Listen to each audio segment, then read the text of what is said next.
The first full week of the Raul Valle murder trial wrapped up today with more testimony from some of his friends at the time of the stabbing. Thank you for staying with us at 10:30. I'm Raven Blue. Valle is accused of murdering 17-year-old James McGrath at a Shelton house party in 2022. Fox 61's Alicia Hercules is in Milford with the latest on the testimonies. Another of Raul Valle's friends took the stand. He says he was involved in a fight when the stabbing happened. He says he left that fight with several injuries. It was so chaotic that it was almost like I just felt stuff coming from all different sides of me, getting like kicked, punched.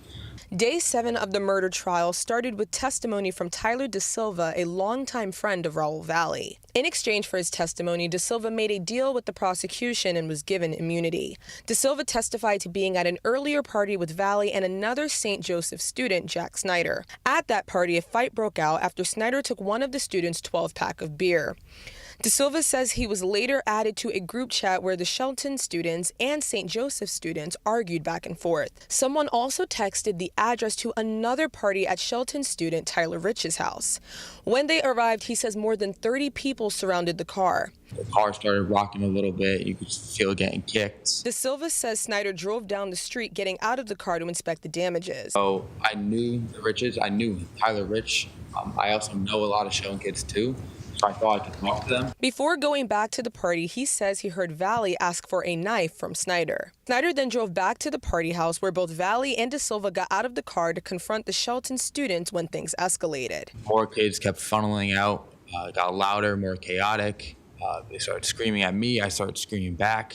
And I'm looking over at Lito because he has a lot of people around him. And I see him get punched.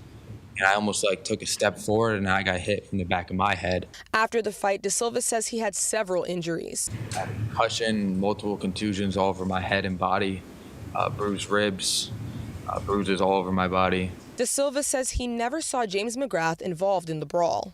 He later asked Valle about the stabbing and says Valle responded by saying sorry and that he messed up. When cross-examined by the defense, DaSilva testified that several people crowded around him and Valle just before the fight started. 30 to 40 people come out and they start to surround you and Mr. Valle, correct? Correct. You notice people on all sides of you, right? Correct. In fact, how many people were in front of you?